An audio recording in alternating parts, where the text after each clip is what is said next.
জুলাই ঘোষণাপত্র নির্বাচনের সময় ঘোষণাকে স্বাগত জানিয়েছে বিএনপি। দলটি আশা করছে আসন্ন নির্বাচনকে সুষ্ঠু, অবাধ, নিরপেক্ষ ও সকলের কাছে গ্রহণযোগ্য করতে সরকার ও নির্বাচন কমিশন যথাযথ ব্যবস্থা নেবে। জুলাই ঘোষণাপত্রে রাজনৈতিক দলগুলো যে অঙ্গীকার করেছে তা বাস্তবায়নের মাধ্যমে একটি নতুন গণতান্ত্রিক বাংলাদেশের পথে যাত্রা শুরু হবে মনে করে বিএনপি। আরিফিন শাওনের রিপোর্টে বিস্তারিত। সিল্কোর সিল্ক অ্যান্ড শাইন, যাতে আছে আর্গান অয়েল ও ওট প্রোটিনের গুডনেস, যা আপনার চুলকে রাখে হেলদি অ্যান্ড শাইনিং।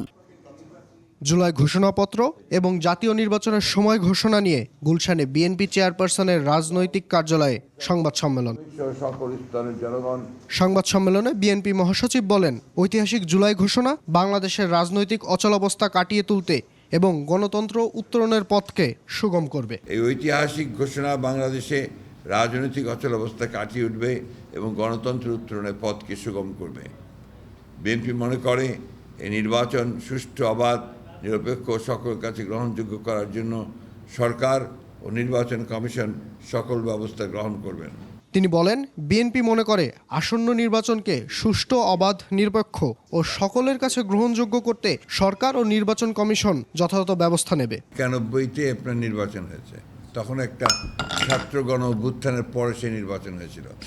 পরবর্তী সমস্ত নির্বাচনগুলো আপনারা লক্ষ্য করেছেন 3 মাসের মধ্যে সম্ভব হয়েছে এবং এটা এখন আরও বেশি করে সম্ভব যে জনগণ এই নির্বাচনটা চায়।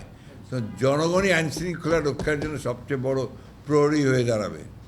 সংস্কারের বিষয়ে বিএনপির অবস্থান তুলে ধরেন সালাউদ্দিন আহমেদ। পরবর্তী নির্বাচিত সংসদ সংবিধানের যাবতীয় সংস্কার বা সংশোধনী এগুলো বাস্তবায়ন করবে। বর্তমানে দেশের জনগণ একটি সুষ্ঠু নির্বাচনের জন্য মুখিয়ে আছে বলে মনে করে বিএনপি।